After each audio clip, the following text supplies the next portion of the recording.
வணக்கம் friends, welcome to Mithras kitchen. இன்றைக்கி நம்மளுடைய மித்ராஸ் கிச்சனில் பார்க்க போகிற ரெசிபி அவல் கட்லெட். இது ரொம்ப ஈஸியாக செய்யக்கூடிய ரெசிபி, அது மட்டும் இல்லாமல் ரொம்ப ஹெல்த்தியானதும். வாங்க எப்படி பண்ணுறதுன்னு பார்க்கலாம். இன்றைக்கி நம்மளுடைய வீடியோவில் பார்க்க போகிற விஷயம் மஞ்சள் வாசனைக்காகவும் அதனுடைய கலருக்காக நம்ம மசாலாவில் சேர்ப்போம். ஆனால் அதில் நிறைய மருத்துவ பலன்கள் இருக்குது. நம்மளுடைய ஸ்கின்னை அதை ப்ரொடெக்ட் பண்ணுது. அது மட்டும் இல்லாமல் இன்னும் நிறைய நன்மைகள் இருக்குது. அதனுடைய ஒரு சில தொகுப்பு தான் இது. அதுக்கு முன்னாடி நம்ம சேனலை சப்ஸ்கிரைப் பண்ணலன்னா மறக்காமல் சப்ஸ்கிரைப் பண்ணுங்கள். பக்கத்தில் இருக்க பெல் ஐக்கானை ப்ரெஸ் பண்ணுங்கள். இப்போ நம்ம செய்ய ஆரம்பிக்கலாம். அரை கப் அவலை 10 நிமிஷம் தண்ணியில் ஊற வச்சு அதில் இருக்க தண்ணிலாம் பிசைஞ்சு எடுத்துகிட்டு நம்ம எடுத்துக்கலாம். அடுத்து 2 உருளைக்கிழங்கை வேக வச்சு நல்லா ஸ்மாஷ் பண்ணி எடுத்துக்கலாம். அடுத்து ஒரு வெங்காயத்தை பொடிசாக கட் பண்ணி எடுத்துக்கலாம். அடுத்து 1 டேபிள் ஸ்பூன் இஞ்சி பூண்டு பேஸ்ட், கொஞ்சமாக கொத்தமல்லி, கொஞ்சமாக கறிவேப்பிலை. இப்போ இது எல்லாத்தையுமே நல்லா கலந்து விட்டுக்கலாம். தேவையான அளவு உப்பு, 1/4 டீஸ்பூன் மஞ்சத்தூள், 2 டீஸ்பூன் மிளகாய்த்தூள்,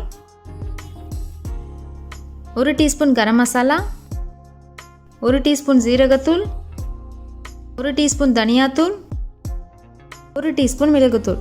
இப்போ இது எல்லாத்தையுமே நல்லா கலந்து விட்டுக்கலாம். நம்மளுடைய கட்லெட் கொஞ்சம் ஹெல்த்தியாக இருக்க இதில் துருவின கேரட், கொஞ்சமாக கார்ன், நம்ம எந்த காய்கறி வேணுமோ நம்ம இதில் சேர்த்துக்கலாம்.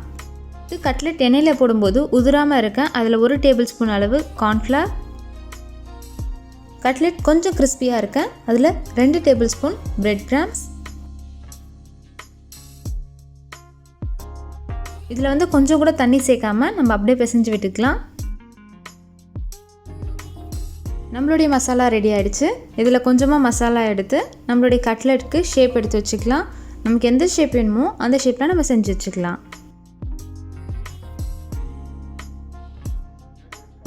இப்போ இதே மாதிரி எல்லாத்தையுமே நம்ம செஞ்சு வச்சுக்கலாம்.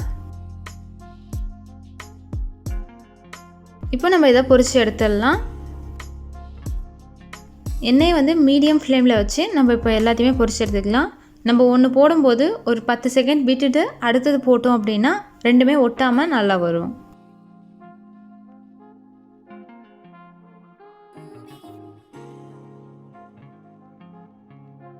இது ஃப்ரை ஆக 3லேருந்து 5 நிமிஷம் போல் நமக்கு டைம் எடுக்கும். நம்ம ஒரு 1 நிமிஷம் பொறுத்து இது எல்லாத்தையும் நம்ம திருப்பி விட்டுக்கலாம்.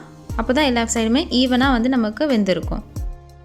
இது இன்னும் கொஞ்சம் கிறிஸ்பியாக வேணும் அப்படின்னா நம்ம இதை எடுத்து வச்சுட்டு இன்னொரு வாட்டி கூட நம்ம எண்ணெய் நல்லா சூடு பண்ணி இதை போட்டுக்கலாம். அது இன்னும் கிறிஸ்பியாக இருக்கும். நம்மளுடைய சூப்பரான அவல் கட்லெட் ரெடி ஆகிடுச்சு. இது செய்கிறது ரொம்ப ஈஸி, ரொம்ப டைமும் எடுக்காது.